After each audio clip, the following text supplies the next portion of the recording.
സക്കറിയാസിൻ്റെ സന്ദർശനം. 1944 ജൂൺ 8. പൂജ്യരാജാക്കൾ വന്ന് ഈശോയെ കണ്ട് ആരാധിച്ച ആ വലിയ മുറി ഞാൻ കാണുന്നു.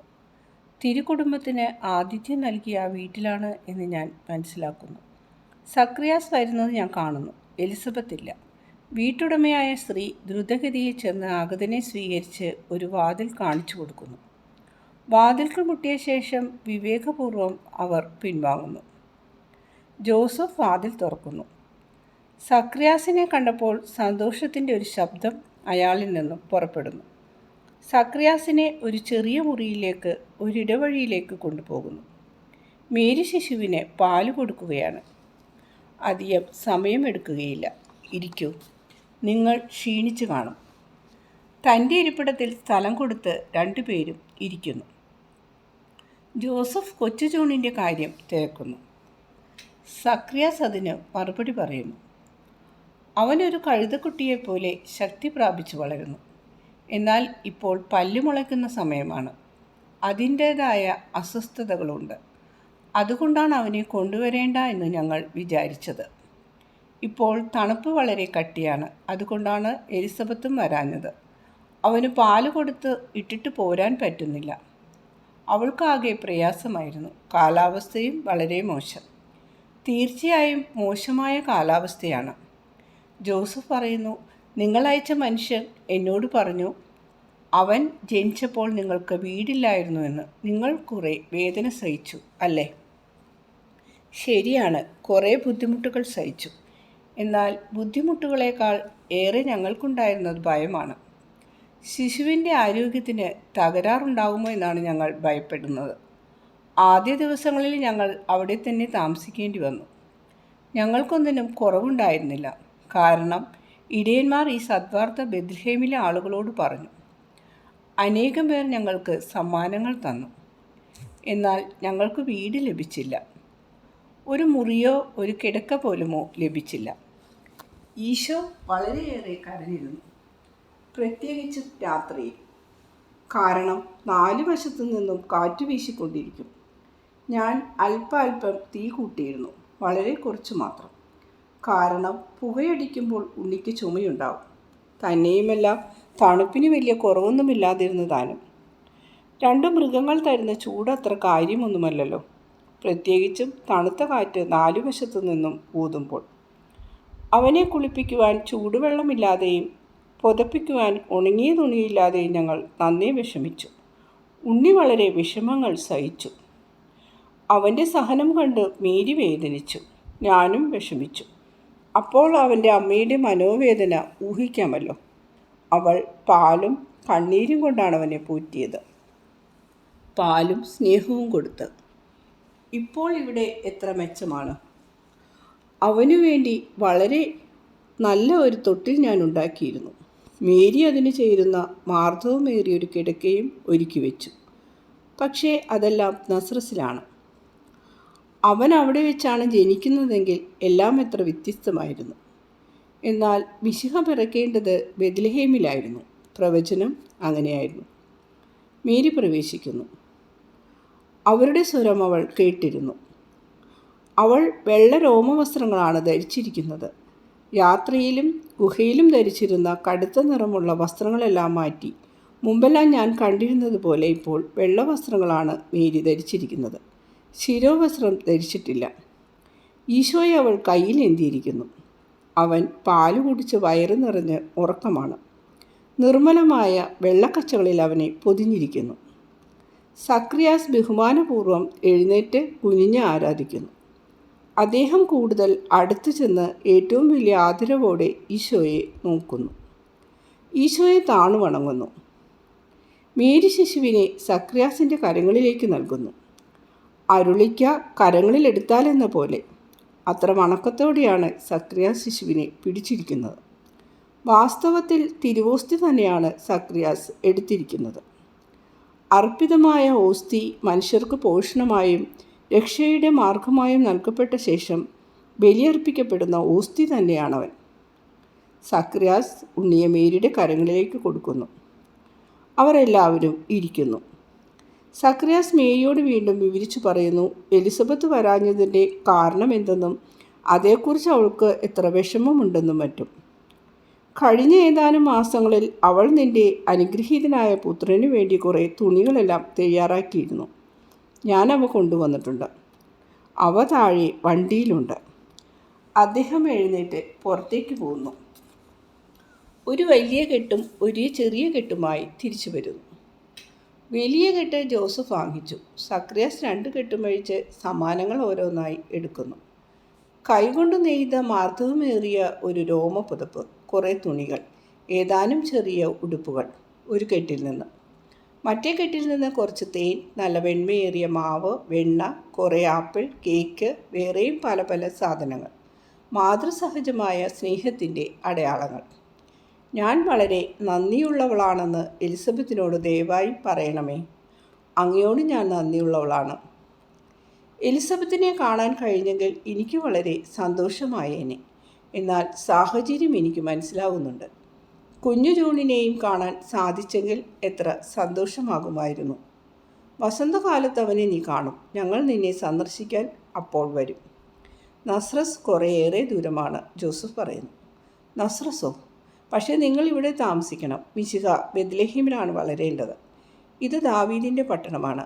സീസറിൻ്റെ അഭീഷ്ടം വഴി അത്യുന്നതൻ അവനെ വിശുദ്ധ നാടായ യൂദായിലുള്ള ദാവീദിൻ്റെ പട്ടണത്തിലേക്ക് കൊണ്ടുവന്നു. എന്തിനാണ് അവനെ നസ്രസിലേക്ക് കൊണ്ടുപോകുന്നത്? നസ്രായരെ യൂദന്മാർ എങ്ങനെയാണ് കരുതുന്നതെന്ന് നിങ്ങൾക്കറിയാമല്ലോ. ഈ ശിശു ഭാവിയിൽ തൻ്റെ ജനത്തിൻ്റെ രക്ഷകനാകാനുള്ളവനാണ്. അവർക്ക് പുച്ഛമായിരുന്ന ഒരു നാട്ടിൽ നിന്നും വരുന്നു എന്ന കാരണത്താൽ തലസ്ഥാന പട്ടണം അവരുടെ രാജാവിനെ നിന്ദിക്കാനിടയാകരുത്.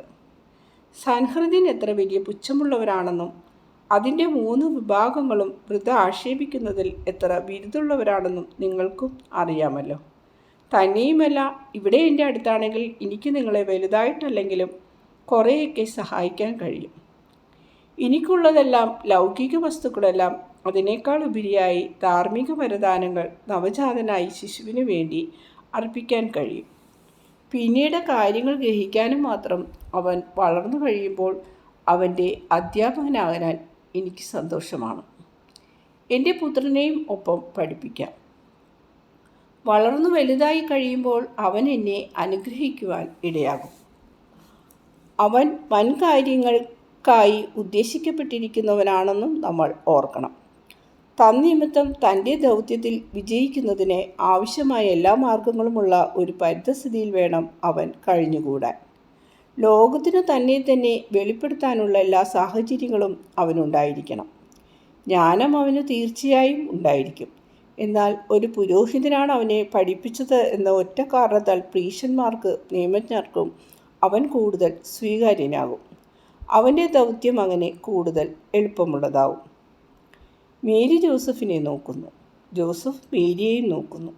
ഒന്നും അറിയാതെ ഉറങ്ങുന്ന ശിശുവിൻ്റെ തലയ്ക്ക് മീതെ അവർ ചോദ്യങ്ങൾ, നിശബ്ദമായ ചോദ്യങ്ങൾ പരസ്പരം കൈമാറുന്നു.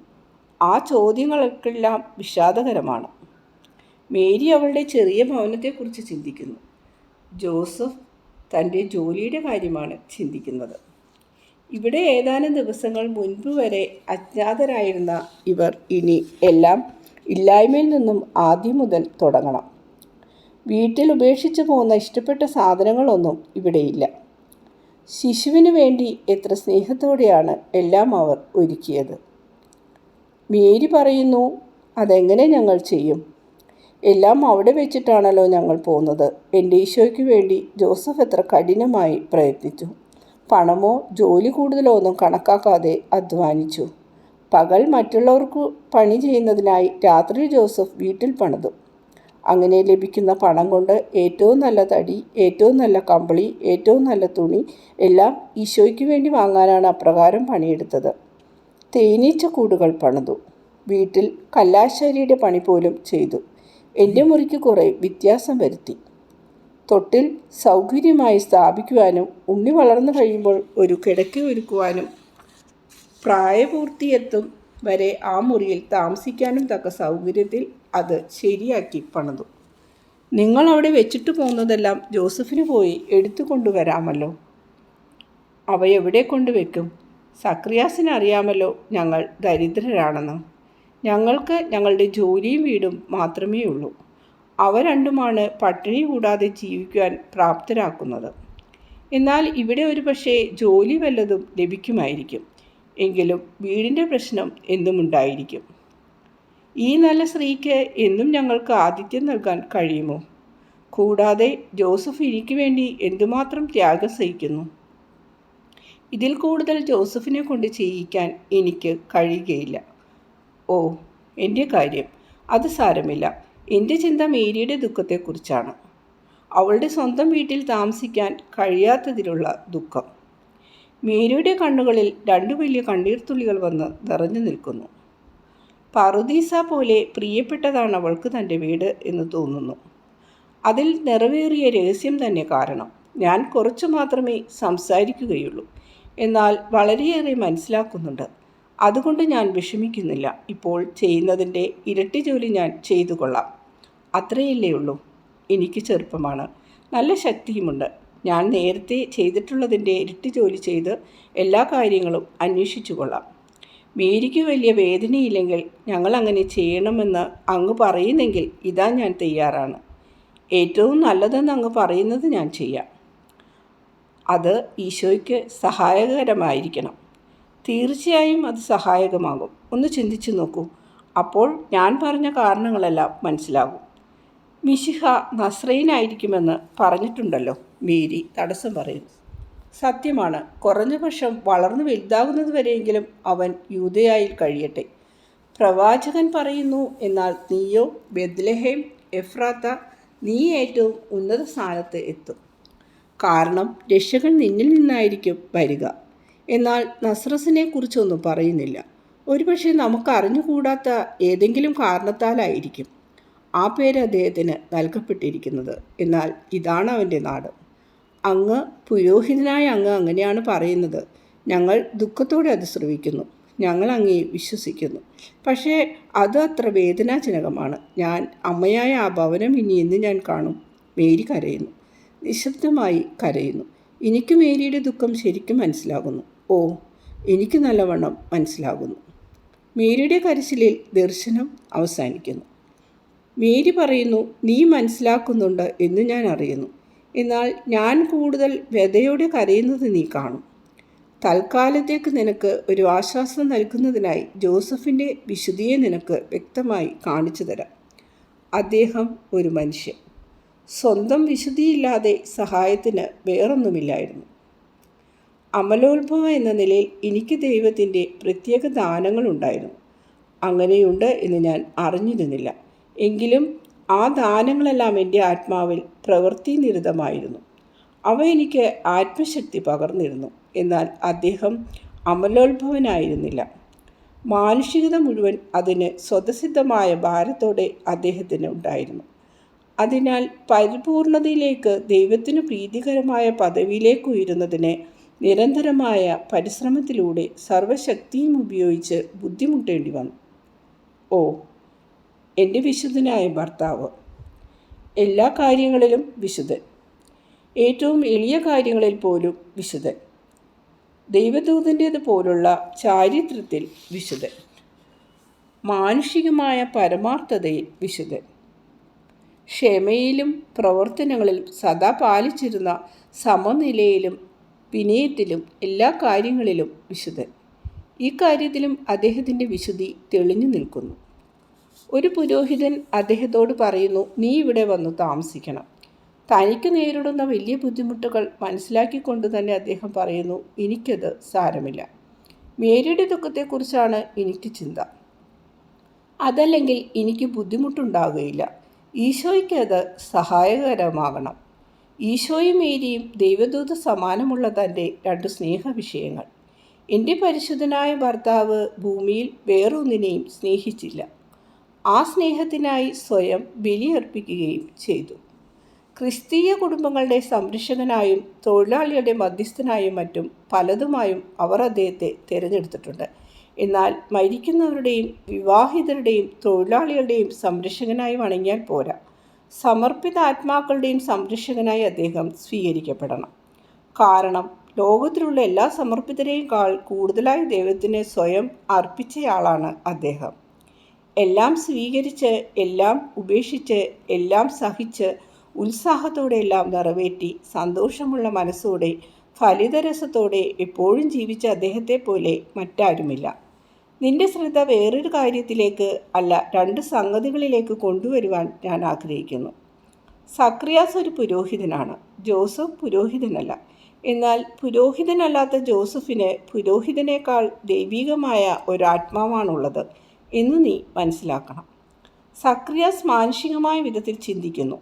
വിശുദ്ധ ലിഖിതങ്ങൾ അദ്ദേഹം വ്യാഖ്യാനിക്കുന്നത് മാനുഷികമായ വിധത്തിലാണ്. അദ്ദേഹം ആദ്യമായിട്ടല്ല അങ്ങനെ ചെയ്യുന്നതും. അതിനായി അദ്ദേഹം ശിക്ഷിക്കപ്പെടുകയും ചെയ്തതാണ്. അത്രയും ഗൗരവമില്ലെങ്കിലും അദ്ദേഹം വീണ്ടും അതേ തെറ്റിലേക്ക് വീഴുന്നു.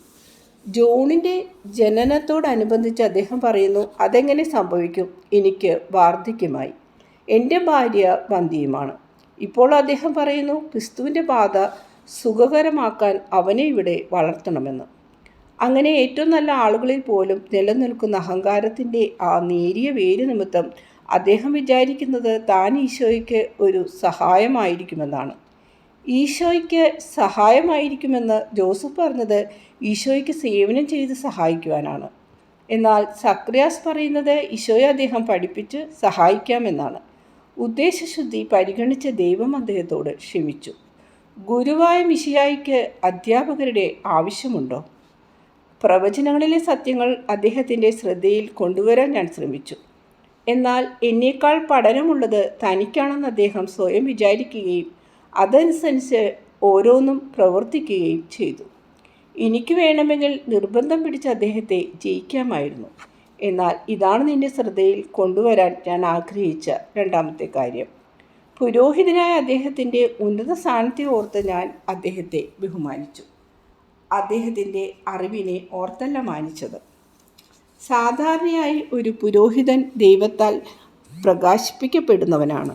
ഞാൻ പറയുന്നത് സാധാരണയായി എന്നാണ്. ഒരു യഥാർത്ഥ പുരോഹിതനാകുമ്പോഴാണ് പ്രകാശിതനാകുന്നത്.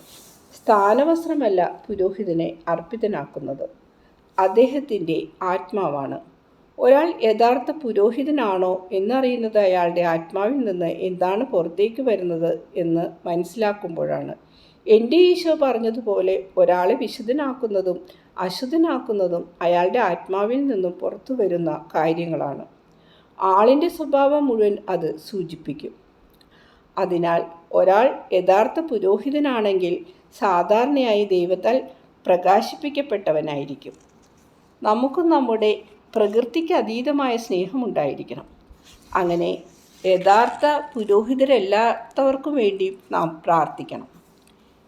എന്നാൽ എൻ്റെ പുത്രൻ ഈ വീണ്ടെടുപ്പിൻ്റെ ദൗത്യത്തിനായി നിന്നെ നിയോഗിച്ചു കഴിഞ്ഞിരിക്കുന്നതിനാൽ ഞാൻ കൂടുതലൊന്നും പറയുന്നില്ല. സന്തോഷത്തോടെ സഹിക്കാൻ തയ്യാറായിരിക്കുക. യഥാർത്ഥ പുരോഹിതരുടെ എണ്ണം വർദ്ധിച്ചു വരാൻ വേണ്ടി നീ സന്തോഷത്തോടെ സഹിക്കണം. നിന്നെ നയിക്കുന്ന പുരോഹിതൻ്റെ വാക്കുകളിൽ സമാധാനത്തോടെ ആശ്രയിച്ച് ജീവിക്കുക. അദ്ദേഹത്തെ വിശ്വസിച്ച് അദ്ദേഹത്തിൻ്റെ ഉപദേശങ്ങൾ അനുസരിക്കുക. അനുസരണ എപ്പോഴും നിന്നെ രക്ഷിക്കും. ലഭിക്കുന്ന ഉപദേശം അത്ര പരിപൂർണമല്ലെങ്കിൽ തന്നെയും അനുസരിക്കണം. നിനക്കറിയാവുന്നതുപോലെ ഞങ്ങൾ അനുസരിച്ചു. അങ്ങനെ ഞങ്ങൾ നന്നായി പ്രവർത്തിച്ചു. ഹെറോദെ ശിശുക്കളുടെ വധം ബെത്ലഹേമിലും അതിൻ്റെ പരിസര പ്രദേശങ്ങളിലും ഒതുക്കി നിർത്തിയെന്നത് സത്യമാണ്. ഇതുപോലുള്ള വിദ്വേഷം സാത്താന് പാലസ്തീനയുടെ മറ്റു പല ഭാഗങ്ങളിലേക്കും പരത്താമായിരുന്നു. അങ്ങനെ തങ്ങളുടെ ഭാവി രാജാവിനെ വധിക്കാൻ എല്ലാ അധികാരികളെയും പ്രേരിപ്പിക്കുവാൻ കഴിയുമായിരുന്നു. മിശിഹായുടെ അത്ഭുതങ്ങൾ ജനസമൂഹങ്ങളുടെയും അധികാരികളുടെയും ശ്രദ്ധ അവനിലേക്ക് ആകർഷിച്ച ആദ്യകാലങ്ങളിൽ സാത്താൻ അത് ചെയ്യിക്കാമായിരുന്നു. അങ്ങനെ വല്ലതും സംഭവിച്ചിരുന്നെങ്കിൽ നസ്രത്തിൽ നിന്ന് ഈജിപ്തിലേക്ക് എങ്ങനെ ഞങ്ങൾക്ക് ഒളിച്ചു പോകാൻ കഴിയുമായിരുന്നു? പാലസ്തീന മുഴുവൻ കടന്ന് അഭയാർത്ഥികളായ യഹൂദരുടെ സങ്കേതമായിരുന്ന ഈജിപ്തിലേക്ക് എങ്ങനെ പോകാൻ കഴിയുമായിരുന്നു? പീഡനം നടമാടുമ്പോൾ ഒരു ചെറിയ കുട്ടിയെയും കൊണ്ട് എങ്ങനെ പോകാൻ? ബെത്ലഹേമിൽ നിന്ന് പോകുന്നതായിരുന്നു എളുപ്പം. ഒളിച്ചോട്ടം വേദനയുളവാക്കിയെങ്കിലും അതായിരുന്നു എളുപ്പം. അനുസരണ എപ്പോഴും രക്ഷാകരമാണ്, അത് ഓർത്തുകൊള്ളുക. ഒരു പുരോഹിതനെ ബഹുമാനിക്കുന്നത് ക്രിസ്തീയ വിദ്യാഭ്യാസത്തിൻ്റെ ഒരടയാളമാണ്. തങ്ങളുടെ അപ്പസ്തോലിക തീഷ്ണത നഷ്ടപ്പെടുന്ന പുരോഹിതർക്ക് ദുരിതം. ഈശോയും അത് പറഞ്ഞിട്ടുണ്ട്. എന്നാൽ അങ്ങനെയുള്ള പുരോഹിതരെ നിന്ദിക്കുന്നത് ശരിയാണെന്നും വിചാരിക്കുന്നവർക്ക് കഷ്ടം. കാരണം ആ പുരോഹിതരും സ്വർഗത്തിൽ നിന്നിറങ്ങുന്ന സത്യമായ അപ്പം വാഴ്ത്തുകയും അത് വിളമ്പുകയും ചെയ്യുന്നു. ആ സമ്പർക്കം അവരെ വിശുദ്ധീകരിക്കുന്നു. തിരുക്കാസ വിശുദ്ധമായിരിക്കുന്നത് പോലെ അവർ പരിപൂർണ പരിശുദ്ധരല്ലെങ്കിലും ആ സമ്പർക്കം അവരെ വിശുദ്ധീകരിക്കുന്നു. ദൈവസന്നിധിയിൽ അവർ ഉത്തരം പറയേണ്ടി വരും. നിങ്ങൾ അത്രയും വിചാരിച്ചാൽ മതി. അതിൽ കൂടുതലൊന്നും ചിന്തിച്ച് ആകുലരാകേണ്ടതില്ല. നിങ്ങളുടെ കർത്താവായ ഈശോയേക്കാൾ നിങ്ങൾ കൂടുതൽ നിഷ്കർഷ ഉള്ളവരാകേണ്ട. ഈശോ അവരുടെ കൽപ്പനയ്ക്ക് വിധേയനായി സ്വർഗത്തിൽ നിന്നിറങ്ങി അവരുടെ കരങ്ങളാൽ ഉയർത്തപ്പെടുന്നതിന് സമ്മതിക്കുന്നുണ്ടല്ലോ. നിങ്ങൾ അവനിൽ നിന്നും പഠിക്കണം. അവർ അന്ധരാണെങ്കിൽ, അവർ ബധിരരാണെങ്കിൽ, അവരുടെ ആത്മാക്കൾ ചലനമില്ലാത്ത വിധം തളർന്നതാണെങ്കിൽ, അവരുടെ ചിന്തകൾ ശരിയായതല്ലെങ്കിൽ, തങ്ങളുടെ ദൗത്യത്തിന് ചേരാത്ത കുറ്റങ്ങൾ നിറഞ്ഞവർ കുഷ്ഠരോഗികളെ പോലെയാണെങ്കിൽ, അവർ കുഴിമാടങ്ങളിലെ ശവങ്ങളെ പോലെയാണെങ്കിൽ, അവരെ സുഖപ്പെടുത്താനും പുനർജീവിപ്പിക്കാനുമായി ഈശോയെ വിളിക്കുക. ഓ, സഹനബലിയായി സ്വയം സമർപ്പിച്ചിരിക്കുന്ന ആത്മാക്കളെ, നിങ്ങളുടെ പ്രാർത്ഥനയും സഹനവും വഴി അവനെ വിളിക്കൂ. ഒരാത്മാവിനെ രക്ഷിക്കുന്നത് തൻ്റെ തന്നെ ആത്മാവിനെ സ്വർഗത്തിലെത്തിക്കുന്നതിന് തുല്യമാണ്. എന്നാൽ ഒരു വൈദികൻ്റെ ആത്മാവിനെ രക്ഷിക്കുക എന്നത് അനേകം ആത്മാക്കളുടെ രക്ഷയാണ്. കാരണം വിശുദ്ധനായ ഓരോ വൈദികനും അനേകം ആത്മാക്കളെ ദൈവത്തിലേക്ക് വലിച്ചടിപ്പിക്കുന്ന ഓരോ വലയാണ്.